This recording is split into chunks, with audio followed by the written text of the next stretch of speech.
জানাচ্ছি শাহরিয়ার।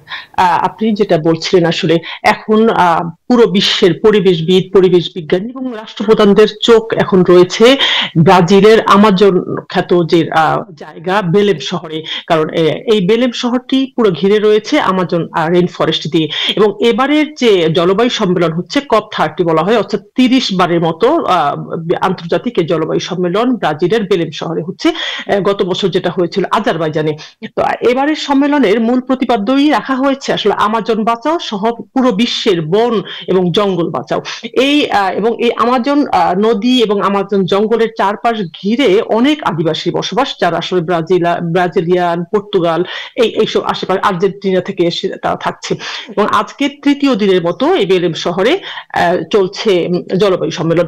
এবং সকাল থেকে যারা আদিবাসী আছে তাদের সব দাবিটা ছিল আসলে জলবায়ু সম্মেলন যে হচ্ছে, এখানে যে বিশ্বের বিভিন্ন রাষ্ট্রপ্রধানরা আসছে, পরিবেশবিদরা আসছে, বিভিন্ন তহবিল নিয়ে কথা বলছে, এখানে তাদের দাবি দেওয়া এবং তারা যে ভালনারেবল আছেন জলবায়ুর কারণে তারা আসলে উপেক্ষিত, এমন একটি দাবি নিয়ে সকালে তারা আসলে এই সম্মেলন কেন্দ্রে আসছেন। তারা সম্মেলন কেন্দ্রে ঢুকতে চেয়েছিলেন, তারা আসলে ঢুকতে পারেননি। সেখানে আইন শৃঙ্খলা বাহিনী এবং যারা সেখানে সিকিউরিটি ছিল সেই জন্য সেখানে কিছুটা ধস্তাধস্তি হয়েছে।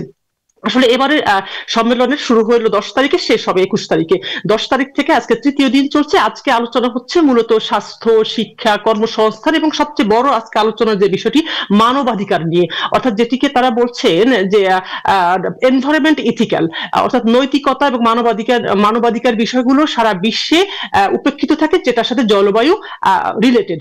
এবং আমাদের দেশে বাংলাদেশের মতো যে উন্নয়নশীল দেশগুলো আছে সেগুলো যারা অতি বন্যা, অতি খরা, বেশি গরম, শীতের সময় নানা কারণে জলবায়ুর সমস্যার মুখোমুখি হয়ে তারা যে আসলে এখানকার মানুষগুলো মানবাধিকার থেকে বঞ্চিত, নৈতিকতা তাদের যে উপেক্ষিত হচ্ছে সারা বিশ্বের কাছে, এই বিষয়গুলো নিয়ে আলোচনা হচ্ছে।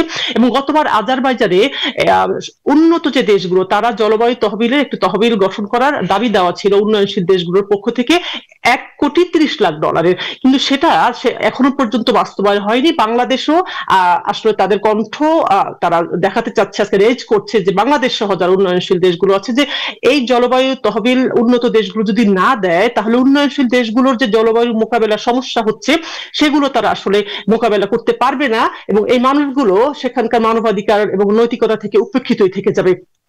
আমাদের বাংলাদেশ থেকে 27 জনের একটি ডেলিগেটস বিভিন্ন মন্ত্রণালয়, পরিবেশ মন্ত্রণালয়, পররাষ্ট্র মন্ত্রণালয়, দুর্যোগ মন্ত্রণালয় থেকে 27 জনের প্রতিনিধি দল আসছে। এবং আজকে সকালে এসছেন মৎস্য প্রাণী সম্পদ উপদেষ্টা ফরিদা আক্তার। যদিও পরিবেশ উপদেষ্টা সৈয়দা রিজওয়ানা হাসানের আসার কথা ছিল, উনি এবার আসবেন না বলে আমরা জানতে পেরেছি। তো